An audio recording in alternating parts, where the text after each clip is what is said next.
Selamat datang di Investor Level C.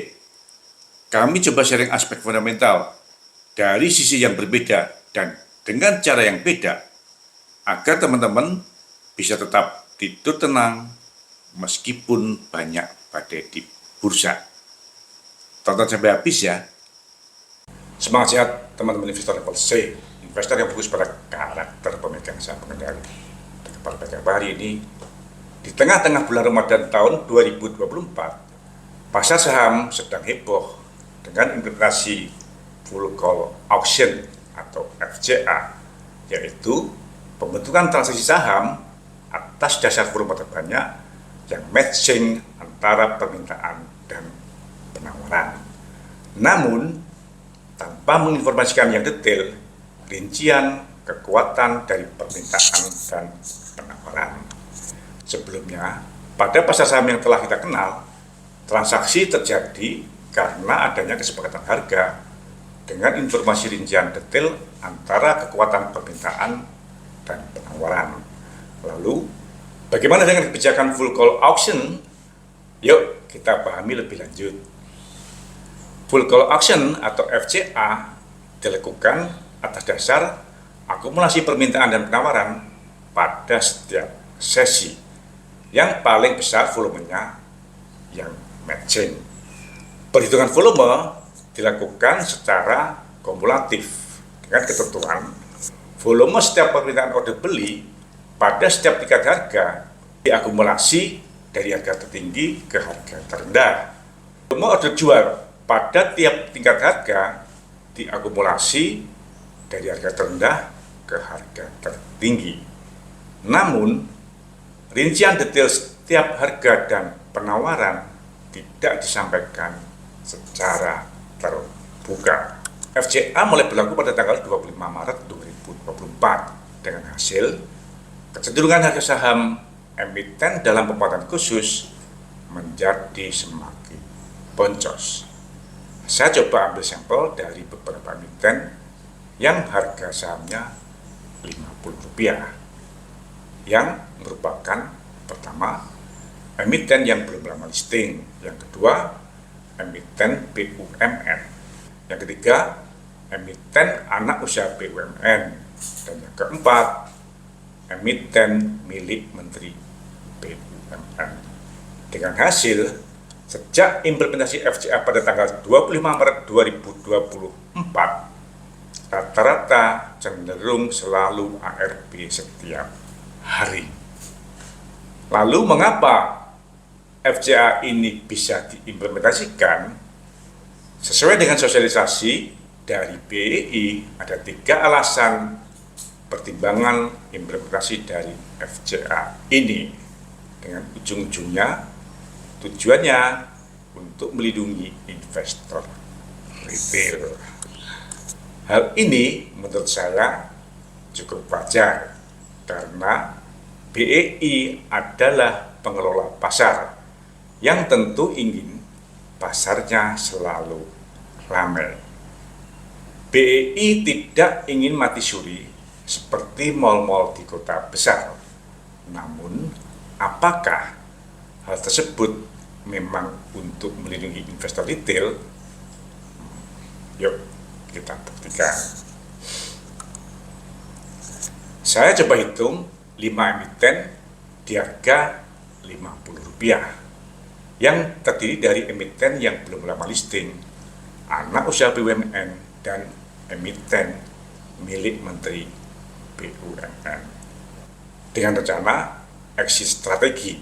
Sekali lagi, dengan niat dan rencana exit strategi ya. Yang pertama, rata-rata transaksi harian dalam 5 hari sejak diberlakukan FCA sebanyak 23.400 lot per hari. Yang kedua, dengan tren selalu ARB, maka untuk dapat mencapai harga Rp1 kira-kira hanya diperlukan dana sebesar 1,24 miliar.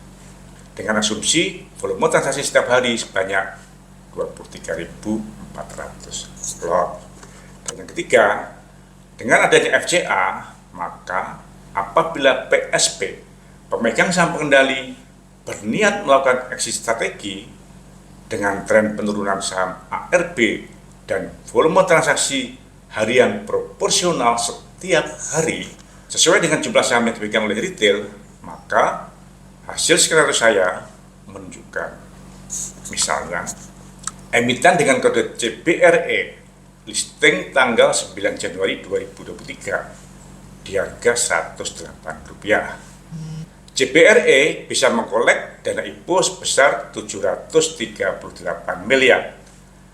Saat ini saham retail dari CBRE sebanyak 9 juta lot. CBRE hanya perlu dana sebesar 17 miliar atau hanya 2% dari dana hasil IPO untuk exit. Emiten WMUU dan WMPP. WMUU listing pada 2 Februari 2021 di harga Rp180. WMUU berhasil mengkolek dana IPO sebanyak 349 miliar.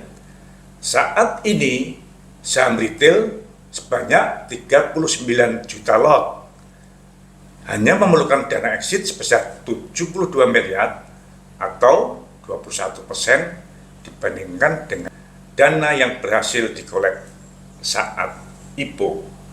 WMPP yang listing pada 6 Desember 2021 di harga Rp160 berhasil mengkolek dana hasil IPO sebesar 707 miliar.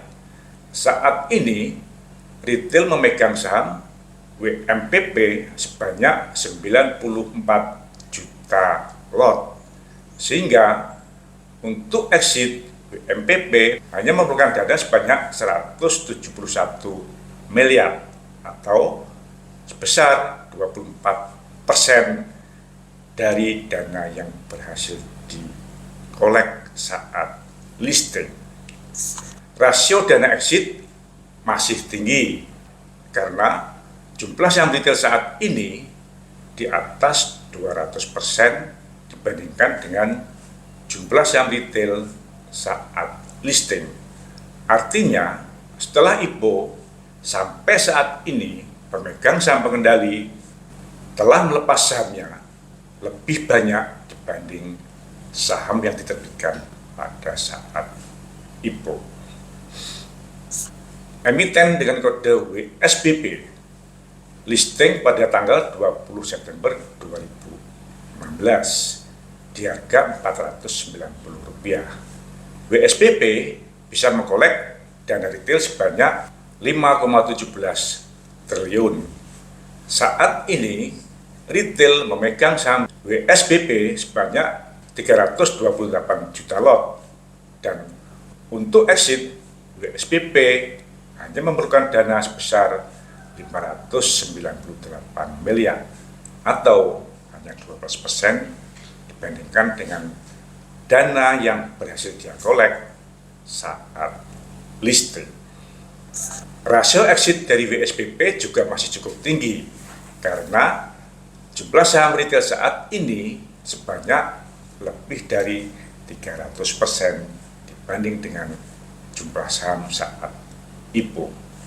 Bahkan saat ini PSP, pemegang saham pengendali, yaitu PT Waskita Karya, hanya memegang saham WSBP kurang dari 30%. Nah, dari perhitungan di atas, maka sepertinya implementasi dari FCA ini justru akan memberikan jalan keluar bagi PSP, pemegang saham pengendali yang emitennya sedang bermasalah maupun yang emitennya bagus namun mau ke private atau mau menjalankan exit strategi.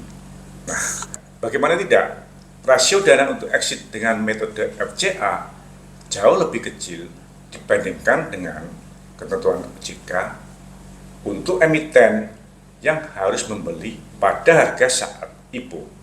Pertanyaannya, bagaimana dengan OJK yang mempunyai visi untuk mengatur, mengawasi, dan melindungi investor retail sehingga dapat menyetujui kebijakan FCA ini. Menurut saya, FCA baru layak dijalankan apabila OJK telah benar-benar bekerja tegas untuk melindungi investor retail. Karena menurut saya, sampai saat ini OJK belum kuat dan kompetensinya patut diragukan. Terbukti yang pertama, adanya emiten yang baru listing dan masuk dalam papan pemantauan khusus. Hal ini menunjukkan bahwa kompetensi OJK yang cukup melakukan dalam melakukan evaluasi sehingga emiten tersebut diizinkan untuk listing. Bayangkan, dari 19 emiten yang listing sepanjang 3 bulan di tahun 2024, telah ada 2 emiten atau 10% yang masuk dalam papan pemantauan khusus hanya dalam waktu 3 bulan. Yang kedua, saat ini dari total 903 emiten yang listing, ada 220 emiten atau 24% yang masuk dalam papan pemantauan khusus. Jadi, bagaimana fungsi 3M dari OJK? 24% bukanlah proporsi yang kecil, sehingga sangat mungkin akan mengubah pola transaksi di bursa secara fundamental. Yang ketiga, selama ini OJK tidak berdaya terhadap emiten yang nakal, misalnya emiten yang tidak tertib menyampaikan laporan keuangan. OJK hanya memberikan denda, namun tidak mampu bertindak secara hukum dengan lebih tegas. Yang keempat, OJK tidak mampu mengambil alih pengelolaan emiten yang PSP-nya adalah retail, yaitu emiten yang lebih dari 50% sahamnya dimiliki oleh retail. Nah, untuk butir 3 dan 4, saya contohkan emiten dengan kode DUJK, PT Jaya Bersama Indonesia, pengelola restoran daging. Sampai saat ini, restorannya cukup dikenal dan cukup ramai. Namun, 87% sahamnya telah dikuasai oleh retail. Sejak Desember tahun 2020, emiten tidak pernah menyampaikan laporan keuangan dan OJK tidak melakukan upaya hukum apapun terhadap emiten, komisaris maupun direksinya. Yang kelima, OJK tidak mampu membangun etika, bahkan melakukan blacklist bagi pemegang saham pengendali, komisaris, dan direksi perseroan terbuka yang nakal atau curang. Jadi, menurut saya, implementasi dari FCA full call auction semata-mata hanya untuk keperluan Bursa Efek Indonesia sebagai pengelola pasar. Analoginya, sebagai strategi dari pengelola mal yang sedang sepi pengunjung, sedangkan OJK sebagai institusi yang digaji tinggi oleh negara dengan misi untuk mengatur, mengawasi, dan melindungi investor retail serta menjaga kesehatan pasar modal, sepertinya perlu dilakukan keberadaannya. Menurut saya, sebelum menyetujui pelaksanaan implementasi full call auction atau FCA yang merupakan kepentingan pengelola pasar, dalam hal ini Bursa Efek Indonesia, agar lapaknya ramai, OJK harus mampu menegakkan hukum terhadap emiten, pemegang saham pengendali, komisaris, dan direksi dari emiten-emiten yang nakal di bursa. Atau mungkin sudah saatnya OJK yang membidangi pasar modal dibubarkan saja. Menurut teman-teman bagaimana? Kasih komen ya. Teman-teman, jaga kesehatan sambil kita tunggu perkembangan FZA dalam 1 bulan ke depan. Apakah akan menjadi skandal terbesar sepanjang masa antara bandar, pemegang saham pengendali yang nakal, pengelola pasar, dan regulator, atau apakah OJK akan segera mengimbangi dengan melakukan upaya hukum yang tegas terhadap emiten, pemegang saham pengendali, direksi, dan komisaris yang nakal dan merugikan investor retail. Semangat ya. Terima kasih telah menonton. Jangan lupa kasih komen agar channel Investor Level C selalu lebih berkualitas. Dan jangan lupa sharing agar teman-teman lainnya bisa mendapatkan manfaat dari channel Investor Level C. Terima kasih.